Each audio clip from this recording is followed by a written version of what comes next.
자, 그래서 어땠느냐? 결론적으로 얘기하면 좋지 않았습니다. 대단히 좋지 않았고요. 약간 느낌이 양자역학 같은 스토리입니다. 양자역학. 아무도 이해를 못해. 여러분 안녕하세요. 입소문 1인분입니다. 넷플릭스에서 공개된 태국 영화 하나 보고 왔는데요. 제목은 지암입니다. 태국산 좀비 영화라고 해서 조금 호기심이 갔고요. 연출은 깐자르 감독, 그리고 길이는 96분. 그렇게 크게 길지 않죠. 1시간 반 정도 되고, 태국산 좀비 영화는 어떨까? 뭐 좀비 영화는 대부분 다 평타 이상을 치니까요. 날씨도 덥고 이럴 때 시원하게 좀비 영화 괜찮겠다 해서 봤는데 감독이 마치 이렇게 얘기하는 것 같아요. 아이 뭐 좀비 영화에 뭘 바라세요. 좀비 나왔고 그거 때려잡고 그럼 끝이잖아요. 약간 이런 느낌? 인물 소개부터 해보자면 주연이 마크 프린 혹은 프린스 파랏이라고 불리는 태국 배우고 1990년생입니다. 잘생겼고요. 얼핏 봤을 때 전 처음에 젊은 시절 정우성 혹은 그 홍콩의 잘생긴 곽부성 배우가 생각나더라고요. 여배우가 니차 나타니차. 사실 이 여배우에 대한 정보는 거의 없더라고요. 그래서 잘 찾아보지 못했습니다. 그리고 그 두 명을 따라다니는 꼬마 한 명이 또 있는데 뭐 사실 크게 중요하지 않으니까 넘어가고요. 이렇게 셋이서 주인공이다 라고 할 수 있겠습니다. 스토리, 기후위기로 인해 식량이 매우 부족해진 근미래, 극지방에 박테리아를 먹고 이상해진 생선, 이제 그 생선을 먹고 사람이 좀비가 돼요. 그리고 난장판이 벌어진다. 이 스토리가 앞에 잠깐 나레이션으로 그냥 지나가기 때문에 슬쩍 한눈 팔면은 뭐 알 수가 없어요. 자, 그런데 사실 뭐 스토리가 그렇게 크게 중요한 것 같지는 않습니다. 이 영화를 보면 아시겠지만 왜 좀비가 나왔고 이런 건 크게 중요하잖아요. 일단 좀비가 나왔다. 이게 중요한 것 같아요. 구독, 좋아요 한 번만 부탁드리겠습니다. 감사합니다. 자, 장점은 설정이 신선해요. 좀비들을 무에타이를 잘하는 주인공이 다 때려잡는다. 주인공 주먹으로 다 때려잡는 건 부산행에서 마동석도 좀 보여주긴 했는데 그것과는 좀 다른 느낌이죠. 무에타이로 막 이거 있잖아요. 팔꿈치로 찍고 막 무릎으로 날라차기 하고 막 그래가지고 그냥 날려버리는 뭐 그런 액션이 조금 신선하다는 게 첫 번째 장점이고요. 두 번째는 주인공들의 비주얼, 나름 선남선녀. 남자는 아주 잘생긴 배우고 여자는 무슨 걸그룹이었나? 약간 이런 생각이 들 정도로. 그리고 마지막 장점은 좀비들이 꽤 제 역할을 잘 했어요. 특히 좀비들이 약간 그 그로테스크함이 살아나야 되는데 그거를 꽤 잘 살렸습니다. 마지막에는 이들이 먹은 생선이 그 아귀거든요. 아귀가 좀 생긴 게 좀 특이하잖아요. 좀비가 마지막에 물 맞더니 그 아귀처럼 생긴 게 막 입도 크게 해가지고 막 이렇게 변하는데 그거는 조금 나름 신선했다는 점이 있습니다. 자, 근데 단점 첫 번째는 이제 엉성하고 불친절한 스토리. 약간 느낌이 양자역학 같은 스토리입니다. 양자역학. 아무도 이해를 못해. 자, 주인공이 초반에 이제 막 싸우거든요. 왜 싸우는지를 알 수가 없어요. 그냥 주인공 싸움 잘한다를 알려주는 장치 같은 그런 화면이고, 이때는 식량 위기 때문에 10년 만에 뭐 생선을 먹었다 뭐 이런 설정인데 여러 명이 다 같이 먹는데 그 중에 한 명만 딱 변합니다. 그래서 왜 한 명만 변하는지도 사실 알 수 없고, 좀비들로 가득 찬 그 병원 빌딩을 이제 폭파하게 되는데 빌딩 폭파가 딱 30분 남았거든요. 그 30분이 굉장히 후반에 길게 이어져요. 주인공들도 되게 여유가 있어. 막 금방 폭발할 건물인데 그 안에서 할 거 다 합니다. 그리고 갑자기 막판에 주인공이 차 안에 들어가는데 차 안에 들어갔다가 이제 그 좀비들한테 막 둘러싸여요.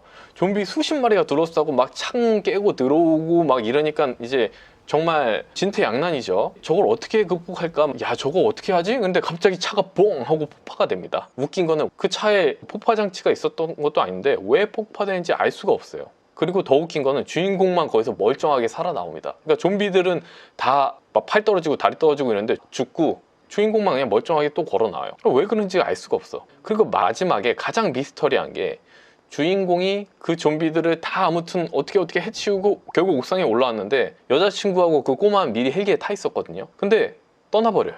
아니, 내가 볼 땐 분명히 주인공 태울 수 있었거든요. 아니, 근데 주인공 태우지 않고 그냥 뭐 서로 막 울기만 하고서 그냥 떠나버려요. 그리고 주인공은 거기서 폭파하고.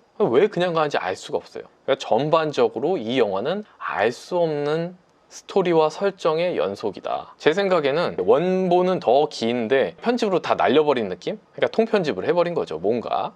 두 번째 단점은 연기들을 좀 못해요. 더럽게 못하고요. 사실 우리가 외국인들, 특히 태국인들은 약간 이렇게 따갈따갈 하는 그 말투가 있잖아요. 그 말투기 때문에 웬만해서는 우리나라 배우들하고 달리 우리의 시선으로 볼 때는 그 연기를 잘하고 못하고가 조금 가려지거든요. 언어가 다르기 때문에. 그런데 그거를 감안해도 연기를 너무 못합니다. 특히 여주인공. 그래서 제가 여주인공 혹시 원래 가수였나? 걸그룹이었나? 라고 생각한 게 연기를 너무 못해서 그래요. 울 때는 그나마 좀 봐줄만 한데 나머지 그 일상생활에서의 연기가 다 어색합니다. 그리고 그 주인공 3명 중에 한 명의 꼬마, 그 꼬마도 연기를 좀 더럽게 못하고요. 그나마 주인공만 좀 볼만한데 사실 주인공은 연기할 게 별로 없어요. 그냥 눈에 힘 딱 주고 막 그냥 다 때려잡으면 되는 역할이기 때문에, 그래서 연기들이 굉장히 형편없다. 그리고 마지막 3번째는 엉성하고 불친절한 스토리 때문에 당연하겠지만 개연성이 떨어져요. 예를 들면 수백 명 좀비를 다 때려잡는 주인공이 상처 하나 없어서 감염이 안 돼요. 무에타이가 원거리에서 어떻게 하는 것도 아니고 다 주먹으로 때리고 막 팔꿈치로 찍고 다리로 차고 이러는데 뭐 이빨에 스치지도 않나 봐. 감염이 안 되는 게 이해가 안 된다.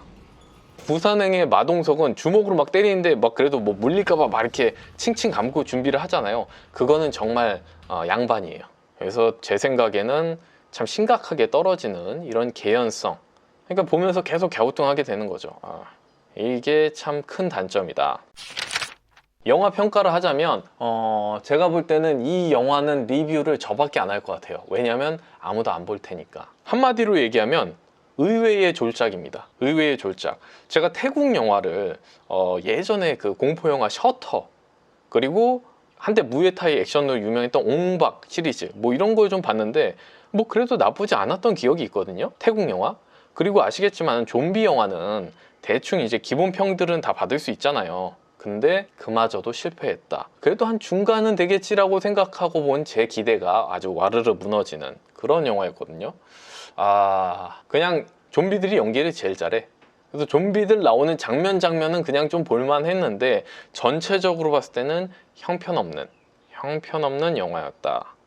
그래서 제가 랭크를 매길 때 처음에는 F를 줘야 되지 않나 하는 생각이 좀 들었는데, 그래도 좀비들이 그 역할을 나름 충실하게 했기 때문에 한 D 정도 주는 게 낫겠다 라고 생각합니다. 얼마 전에 정말 최악이라고 제가 깠었던 아이언하트하고 거의 장우의 결혼 정도? 아이언하트가 그래도 좀 더 낫나? 그래서 여러분들 제 생각에는 지암, 이 영화는 웬만하면 보지 않으시는 게 어떨까. 이 사항을 정확하게 전달해서 여러분들 시간을 좀 아껴드려야겠다라는 생각이 들었어요. 손가락 실수로 미끄러져서라도 터치해서는 안 될 작품이라고 보입니다. 좀비 영화로 이렇게 말아먹기가 쉽지 않은데 태국 좀비 영화에 실망을 했다라는 게 저의 총체적인 평입니다. 자, 이렇게 태국 좀비 영화 지암에 대한 리뷰 마치도록 하겠습니다. 여러분 시청해주셔서 감사합니다.